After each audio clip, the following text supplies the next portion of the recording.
Dubai का सोना, ये शब्द सुनते ही दिमाग में क्या आता है? शायद चमक धमक, आलीशान मॉल, अमीरी, लग्जरी।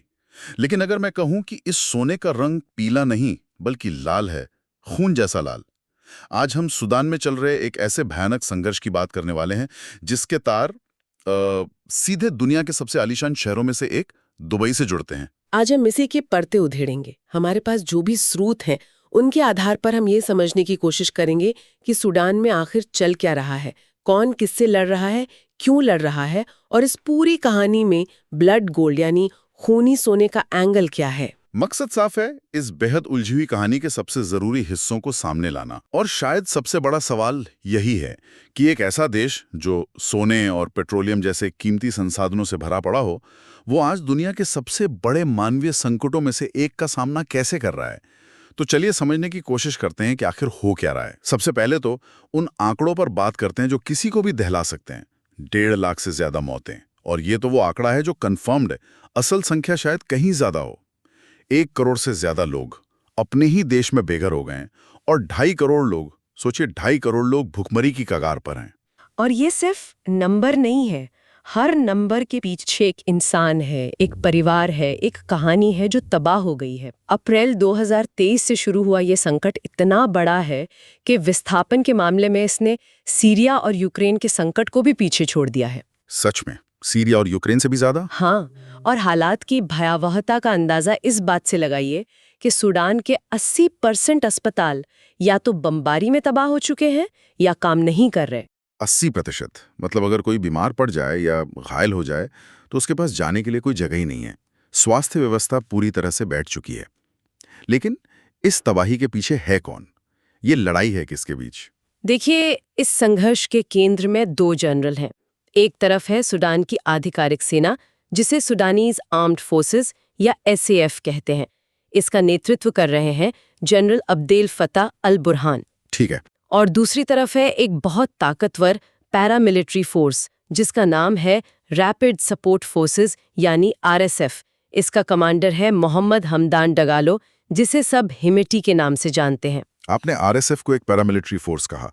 जब हम ये शब्द सुनते हैं तो दिमाग में एक सहायक बल की तस्वीर आती है। लेकिन RSF के बारे में जो बातें सामने आ रही हैं वो कुछ और ही कहानी कहती हैं। इसका इतिहास क्या है? यह एक दिलचस्प बात है क्योंकि RSF की जड़ें बहुत खूनी हैं। RSF असल में जंजावीद नाम के एक कुख्यात मिलिशिया का ही, आप कह सकते हैं, नया रूप है। जंजावीद? हाँ, और जंजावीद का अरबी में मतलब होता है घोड़े पर सवार शैतान। घोड़े पर सवार शैतान, ये नाम ही अपने आप में बहुत कुछ कहता है। बिल्कुल। ये नाम उन्हें 2000 के दशक में दारफूर में हुए नरसंहार के दौरान उनकी क्रूरता के लिए मिला था। उस वक्त सूडान के तानाशाह ओमर अल बशीर ने उन्हें गैर अरब समुदायों को कुचलने के लिए खुली छूट दे दी थी। जंजावीद लड़ाके घोड़ों पर सवार होकर गांव पर हमला करते थे, पुरुषों को मार देते थे, महिलाओं के साथ भयानक यौन हिंसा करते थे और पूरे के पूरे गांव जला देते थे। बाद में इसी जंजावीद मिलिशिया को एक औपचारिक रूप देकर RSF बना दिया गया। यानी ये कोई नई बनी हुई फोर्स नहीं है, इसका इतिहास ही जातीय सफाई और नरसंहार से जुड़ा हुआ है। ये बात हैरान करती है कि ये दोनों जनरल अल बुरहान और हिमैदी 2021 में एक साथ मिलकर तख्ता पलट कर रहे थे और आज एक दूसरे के जानी दुश्मन बने हुए हैं। आखिर ऐसा क्या बदल गया? इसकी कहानी सीधे तौर पर संसाधनों के बंटवारे से जुड़ी है। देखिए, 2011 में जब सूडान का बंटवारा हुआ और साउथ सूडान एक अलग देश बना, तो सूडान के लिए ये एक बहुत बड़ा झटका था। वो झटका क्या था? झटका ये था कि सूडान का 75% पेट्रोलियम भंडार वो साउथ सूडान के हिस्से में चला गया। रातों रात सूडान की अर्थव्यवस्था का मुख्य आधार उसके हाथ से निकल गया। अब देश को चलाने के लिए पैसे कहाँ से आए? तब दुनिया की नजर गई सूडान के दूसरे सबसे बड़े संसाधन पर, सोना। सोना? हाँ, और सूडान का ज्यादातर सोना मिलता है दारफूर के इलाके में। अच्छा, दारफूर, वही इलाका जहां जंजावीद यानी आज की RSF का दबदबा है। बिल्कुल। मतलब लड़ाई की वजह तेल से सोने पर शिफ्ट हो गई। हाँ, मोटे तौर पर कह सकते हैं। लेकिन ये सिर्फ सोने की लड़ाई नहीं है, ये उस ताकत की लड़ाई है जो सोने से मिलती है। हथियार खरीदने की ताकत, लड़ाकों को भर्ती करने की ताकत और अंतर्राष्ट्रीय स्तर पर अपनी जगह बनाने की ताकत। 2019 में जब तानाशाह ओमर अल बशीर को हटाया गया तो सेना यानी SAF और RSF ने मिलकर सत्ता संभाली। लेकिन ये साथ ज्यादा दिन नहीं चला। टकराव की असली वजह क्या बनी? असली टकराव तब शुरू हुआ जब आरएसएफ को देश की मुख्य सेना यानी एसएएफ में शामिल करने की बात आई। जनरल बुरहान चाहते थे कि देश में सिर्फ एक सेना हो जो उनके कंट्रोल में हो। वहीं हेमिटी वो किसी भी कीमत पर अपनी फोर्स, अपनी आजादी और सबसे जरूरी सोने की खदानों पर अपना कंट्रोल छोड़ने को तैयार नहीं थे। अच्छा। बस यहीं से दोनों के रास्ते अलग हो गए और एक भयानक गृह युद्ध की शुरुआत हुई। और यहीं से वो कहानी शुरू होती है जिसे हमारे स्रोत ब्लड गोल्ड ट्रायंगल कह रहे हैं। ये एक ऐसा तिकोण है जो सूडान, यूएई और हथियारों को जोड़ता है। ये पूरा सिस्टम आखिर काम कैसे करता है? इसका पूरा सिस्टम एक सोची समझी साजिश की तरह काम करता है। इसके 4 मुख्य कदम हैं। पहला कदम है आरएसएफ दारफुर में सोने के खदानों पर जबरदस्ती कब्जा करता है। वहां काम करने वाले मजदूरों से बंदूक की नोक पर सोना निकलवाया जाता है। और फिर इस अवैध सोने का क्या होता है? इसे सीधे बाजार में तो नहीं बेच सकते होंगे ना? बिल्कुल नहीं। यहीं आता है दूसरा कदम, तस्करी। इस सोने को पड़ोसी देशों जैसे चैड और साउथ सूडान के रास्ते बाहर भेजा जाता है। ऐसा इसलिए किया जाता है ताकि ये पता न चले कि ये सोना सूडान से आया है। इसकी ओरिजिन को छिपा दिया जाता है। एक मिनट, मतलब ये सोना पहले पड़ोसी देशों में भेजा जाता है ताकि इसकी असली पहचान छिप जाए? ये तो किसी क्राइम थ्रिलर फिल्म जैसा लग रहा है। ये उससे भी ज्यादा गंभीर है। तीसरा कदम है इसकी मंजिल। ये सारा तस्करी का सोना पहुंचता है यूएई, खासकर दुबई में। दुबई दुनिया में सोने के व्यापार का एक बहुत बड़ा केंद्र है। वहां दुनिया की कुछ सबसे बड़ी गोल्ड रिफाइनरीज हैं। तो वहां इस सोने के साथ क्या होता है? जाती है। एक बार ये हो गया तो ये साबित करना लगभग नामुमकिन हो जाता है कि ये वही सोना है जो सूडान की खदानों से खून बहाकर निकाला गया था। एक रिपोर्ट तो ये भी कहती है कि दुबई की एक बड़ी रिफाइनरी का मालिक आरएसएफ चीफ हमेम्टी का भाई है। क्या कह रहे हैं? मतलब चोर भी वही और कोतवाल भी वही? तो इस प्रक्रिया से सूडान का खूनी सोना मेड इन दुबई का ठप्पा लगाकर साफ सुथरा बन जाता है। ठीक यही होता है। और अब आता है चौथा और सबसे खतरनाक कदम। इस सोने के बदले में आरएसएफ को मिलता है पैसा, और उससे भी बढ़कर आधुनिक हथियार। हाँ, कई अंतर्राष्ट्रीय रिपोर्ट्स और संयुक्त राष्ट्र के विशेषज्ञों ने भी यूएई पर आरोप लगाए हैं कि वहां से आरएसएफ को ड्रोन, मिसाइलें और यहां तक कि एयर डिफेंस सिस्टम तक सप्लाई किए जा रहे हैं। यही वजह है कि आरएसएफ, जो बस एक पैरामिलिट्री फोर्स है, वो देश की आधिकारिक सेना को इतनी जबरदस्त टक्कर दे पा रही है। लेकिन आपने यूएई का जिक्र किया, क्या इस पर कोई अंतर्राष्ट्रीय दबाव नहीं है? दबाव है। इसी वजह से FATF यानी फाइनेंशियल एक्शन टास्क फोर्स ने कुछ समय के लिए यूएई को अपनी ग्रे लिस्ट में डाल दिया था। एक मिनट, ये FATF क्या है और इसकी ग्रे लिस्ट का मतलब क्या होता है? आम श्रोताओं के लिए ये समझाना जरूरी है। जरूर।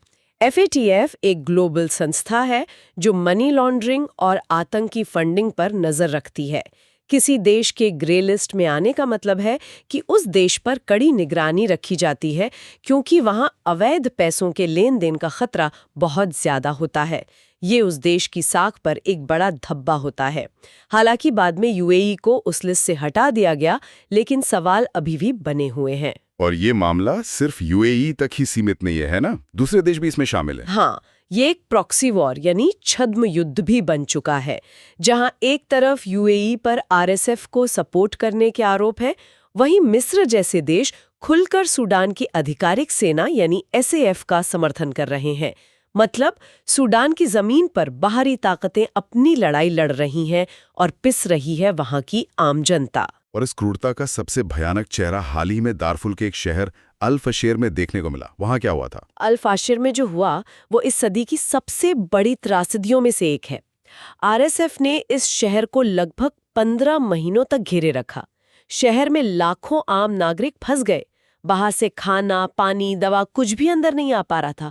यूनिसेफ की रिपोर्ट के मुताबिक शहर में भुखमरी जैसे हालात थे और खाने की चीजों के दाम 460% तक बढ़ गए थे। 15 महीने, ये तो कल्पना से भी परे हैं। और फिर जब आरएसएफ ने शहर पर कब्जा किया तब क्या हुआ? उसके बाद जो हुआ वो एक सोचा समझा नरसंहार था। चश्मदीदों और अंतर्राष्ट्रीय संस्थाओं के अनुसार आरएसएफ के लड़ाकों ने शहर के सबसे बड़े अस्पताल पर हमला किया। वहां एक मैटरनिटी अस्पताल था, उसके अंदर घुसकर मरीजों को गोलियों से भून दिया गया। एक रिपोर्ट के मुताबिक 460 मरीजों को मार दिया गया। ये सुनने में भी यकीन नहीं होता, एक मैटरनिटी अस्पताल के अंदर।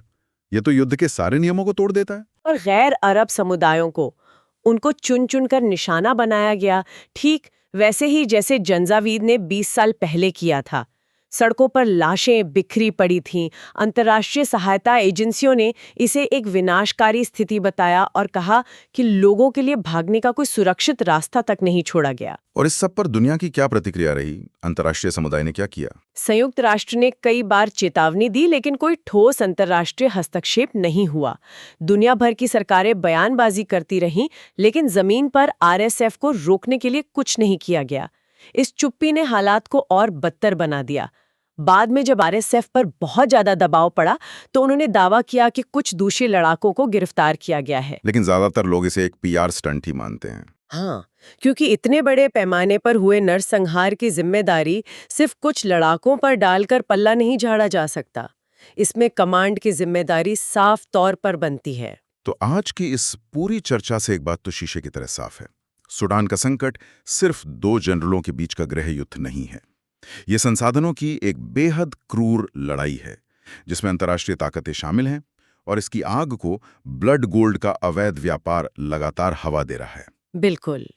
और ये हमें उस चमक धमक के पीछे की हकीकत पर सोचने को मजबूर करता है, जिसे हम अक्सर आर्थिक विकास कहते हैं। एक स्रोत में एक बहुत जरूरी सवाल उठाया गया है कि क्या हमें वाकई जीडीपी ग्रोथ और आसमान छूती इमारतों का महिमा मंडन करना चाहिए अगर उनकी नींव में इतना खून और आंसू शामिल है? ये बहुत बड़ी बात है। जब हम दुबई की वो शानदार तस्वीरें देखते हैं तो ये कभी नहीं सोचते कि उस चमक का एक सिरा सूडान के किसी गांव में जल रहे घर से भी जुड़ा हो सकता है, कि हम जिसे डेवलपमेंट कहते हैं उसकी कीमत कहीं और कोई और चुका रहा है। और यही आज का सबसे बड़ा विरोधाभास है। एक तरफ हम एक ग्लोबल दुनिया की बात करते हैं और दूसरी तरफ ऐसी त्रासदियों पर पर्दा डाल दिया जाता है। ये पूरी बातचीत हमें एक अंतिम विचार की ओर ले जाती है। एक तरफ कौटिल्य का विचार है कि राज्य को अपने संसाधनों की रक्षा के लिए दंड यानी सैन्य शक्ति का उपयोग करना चाहिए, इतना ताकतवर होना चाहिए कि कोई आपकी तरफ आंख उठाकर भी ना देख सके। सूडान में दोनों पक्ष शायद इसी रास्ते पर चल रहे हैं। और दूसरी तरफ मध्यम मार्ग का सुझाव है, जो बातचीत, कूटनीति और शांतिपूर्ण समाधान पर जोर देता है। लेकिन सूडान के मामले में ये रास्ता भी अब तक पूरी तरह नाकाम रहा है। तो यहाँ सवाल ये उठता है कि जब दुनिया के ताकतवर देश अपने हितों के लिए इस संघर्ष की आग में घी डाल रहे हों, तो सूडान के लिए शांति का असली रास्ता क्या हो सकता है? क्या ये और ज्यादा ताकत से मिलेगा, या उस कूटनीति से जो अब तक फेल हुई है, या फिर किसी ऐसे समाधान से जिसे दुनिया अब तक खोजने में नाकाम रही है?